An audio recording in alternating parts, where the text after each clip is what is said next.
dragster out of the garage today. The hot rod, the Chevrolet, whatever, Cobalt, Malibu, whatever. It's the dragster, whatever. It's got that LTZ in it. It's the heartbeat of America. And the battery was dead, unfortunately. But so what we're going to be doing today, we've been doing a little bit different with our videos, but today we're going to be doing a how-to, kind of how we started out. But today, what we're going to be doing is changing out the front brakes, pads, and rotors, because the rotors are warped on this car, and we're trying to get rid of this thing. We don't need it. So that's what we're going to do. Let's go to the back of the truck here, and I'll tell you kind of what you're going to need for this job.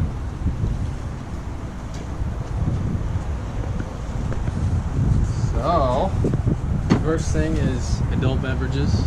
Yeah, you can't start without that. Can't show the logos. Adult beverages. Hence the hat. I didn't say anything. Anyway, so basically what you're going to need, 3/8 drive ratchet. Take the caliper pins and whatnot off. We're going to use impact sockets to take the lug nuts off, a jack.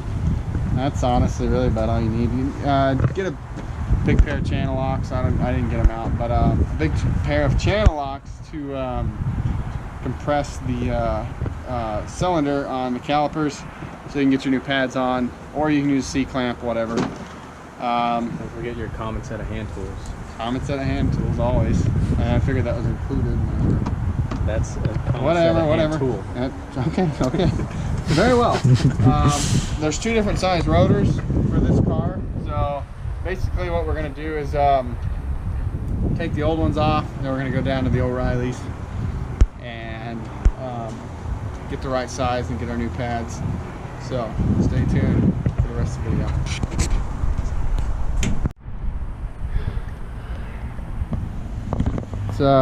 It's important on these front wheel drive cars, if you're going to be jacking up the car, make sure you chock the back wheels off so we don't roll away or anything. So okay, you're rolling.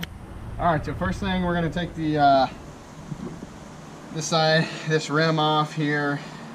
Make sure you put the jack stands underneath the car. Make sure you're safe. Safety first. So let's go ahead and take these off. Got the DeWalt. Look at that. So easy.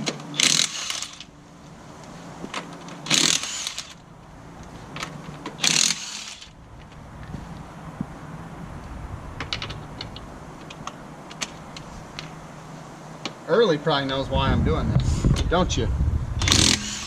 Maybe. What happened?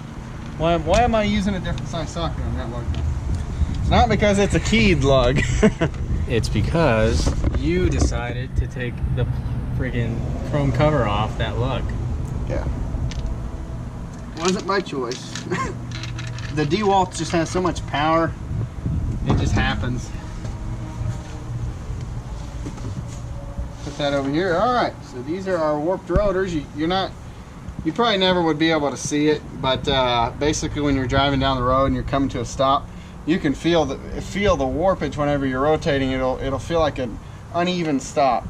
So you'll be applying the same amount of pressure to your brake pedal, but the car is going to be skipping a little bit like that. And basically these can warp for several different reasons. Heat being probably the first and most common. These rotors get real hot, and we put so many miles on this car. Basically you can I mean, we've drove this car thousands and thousands of miles, but yeah, you can warp these in several different ways, but heat's the most common. So what we're going to do is just go ahead and buy new rotors, new pads. You don't have to buy new pads, but you'll have more rotor life and more pad life if you get fresh surfaces for the rotor and the pad.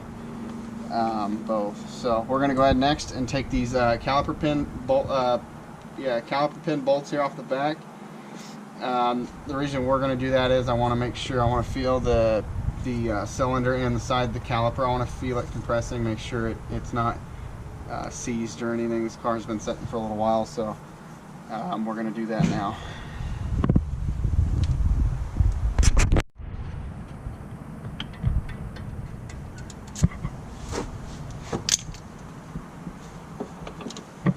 Alright, got the caliper off here.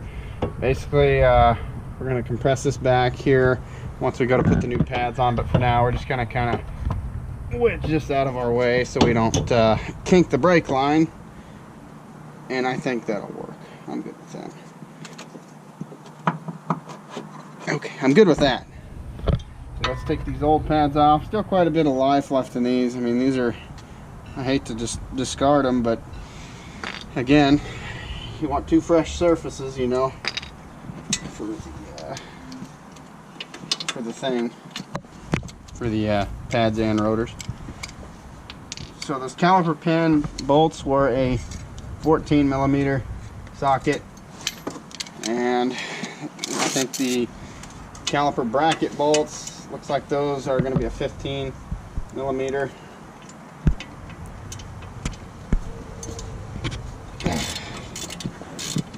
It's so weird not working on like a diesel or like a truck, you know, because everything's so much smaller and doesn't have to be quite as high.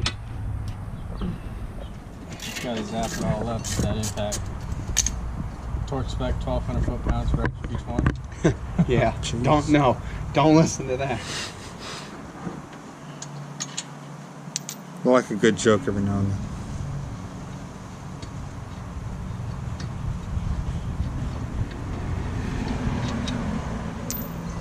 So here's your caliper bracket. I want to make sure you keep these boots in good shape. Make sure you see all this brake dust. Clean up these slides with brake cleaner. My favorite. Get to use some brake cleaner. But yeah, so we're gonna go ahead and clean that up in a minute. This has a little. I got to get some needle nose pliers, but these sometimes have a little keeper on one of the lugs to help you whenever you're putting everything back together. If you can see it on the bottom here, just on the lug. Just get a pair of needle nose pliers or a screwdriver and just pry it off. So again, you can't really tell that these are warped, but I've had these turned a couple times. I'm pretty sure they're just on their last limb anyway. So we're gonna go ahead and get new ones with ceramic brake pads from our local O'Reilly's. But first, we're gonna go ahead and decompress this piston.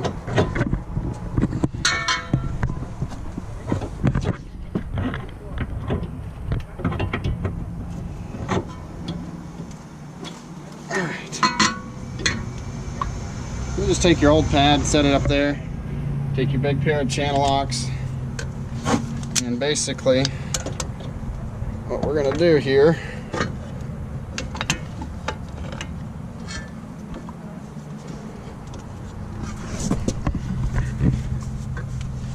is decompress it. As you can see here, the cylinder is going to go, you want to do this pretty slowly because you know you don't want to be too hard on your master cylinder and all that up there, your engine bay, but because what you're doing is you're sending the fluid back to the cylinder. So it looks like we've got it all the way decompressed. The caliper, it felt good, no hanging, no dragging.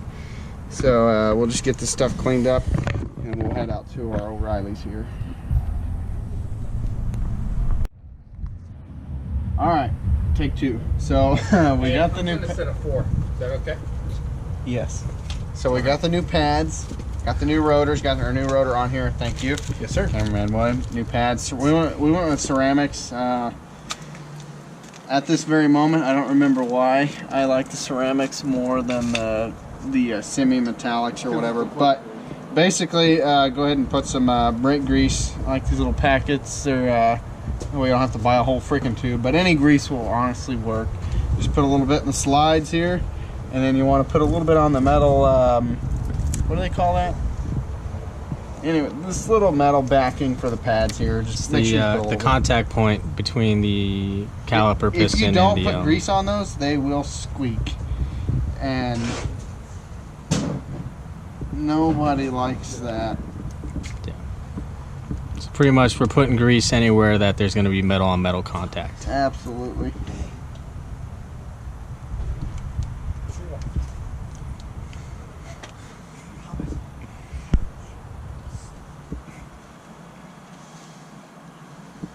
Put that down. Put it down.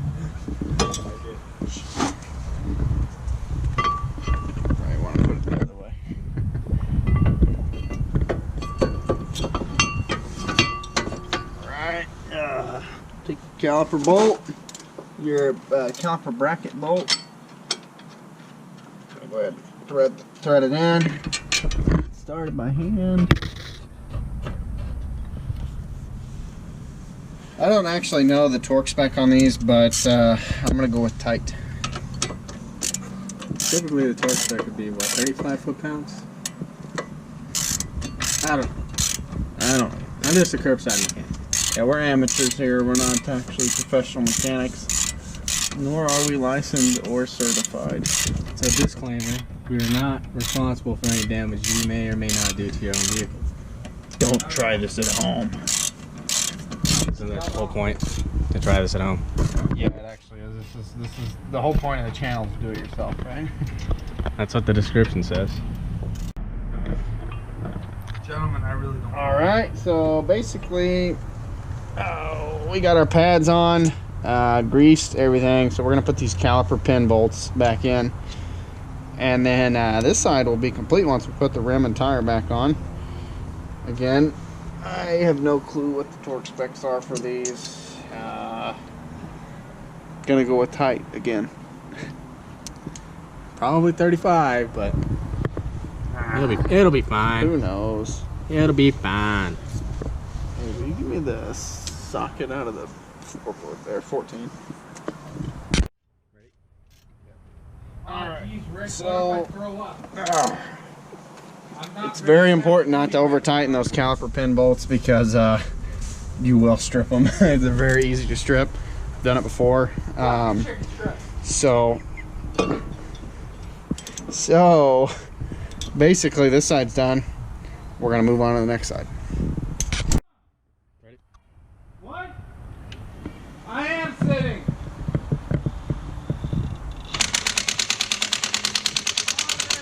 What? So just to recap here, got the front rotors and pads done on the car, 2008 Chevrolet Malibu. Just me right now. Jake had to take over for our cameraman. The cameraman had to go home. Basically a very easy, simple job. I mean, anybody can do that. The rotors and pads, they cost about 150 bucks at O'Reilly's. A lot of times they'll be having a special going on where it's like a package deal. You buy rotors and pads, they'll give you a little bit of a discount. But again, very straightforward. Don't forget to spray off the rotors after you get the rotors on. The new ones, they come with a film of grease on them. So make sure you spray them off with brake cleaner. And then after you do that, you want to go ahead and you don't have to bleed your brake system, but you want to press on that pedal before you start going until it gets stiff. And what it does is it compresses the caliper to the pads. But other than that, I think that'll be all. So go ahead and like, comment, subscribe, and we'll see you next time on the channel. Thank you.